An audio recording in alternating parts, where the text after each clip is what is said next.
hab das Lied vor einem Monat das erste Mal gehört. Irgendjemand hat eine Instagram-Story gepostet. Ich hab das gehört, ich hab nicht mehr aufhören können, das Lied zum Hören.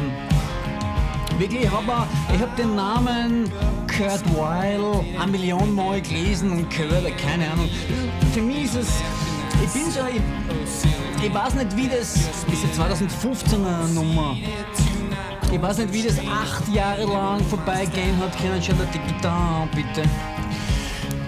Keine Ahnung, ich hab so, glaube ich, dieses Underdog-Syndrom heißt das, glaube ich. Wenn du Dinge, die sehr bekannt sind, oder alle deine Freunde reden drüber, da willst du dich gar nicht beschäftigen damit. Das mag es mal, schau dir die Gitarre. Furchtbar. Das ist ein Live-Mitschnitt, also es ist schon so eine Studiosituation. In einem Radio haben sie das gespielt, weil es super live gespielt ist, unglaublich. Schau dir die Gitarre. Und die Band ist eine super Band, großartig. Es ist schon, ich verstehe es nicht ganz. Ich finde es schon so ein bisschen aus wie eine Schülerband. Und ich glaube aber, das sind einfach Studiomusiker nur, das war halt ganz am Anfang. Sie ist, glaube ich, die beste Schlagzeugerin auf der ganzen Welt, ich weiß nicht. Ich bin extrem beeindruckt, also mir taugt sowas, was sie macht. Sie tut nicht viel, aber es ist so groovig, was sie spielt. Also sie macht so viel aus der Nummer. Ich finde es so cool, ich mag sowas.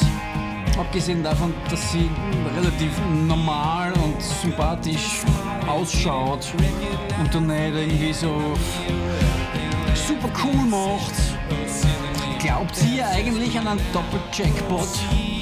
Also zum Beispiel die Frau fürs Leben und den besten Schlagzeuger der Welt in deiner Band gleichzeitig. Das ist doppelt so gut, das sind 2 Jackpots. Oder glaubst du, dass das dann eher, du musst froh sein, wenn ein halber der Jackpot überbleibt? Jedenfalls, mir ist wurscht, wie genau das jemand spielt und wie viel Schläge das jemand spielt. Mir ist das scheißegal. Sowas taugt mir. Ich finde es so geil. Stella! Ich weiß nicht, wie die Band heißt, wo sie jetzt spielt. Warpaint, glaube ich.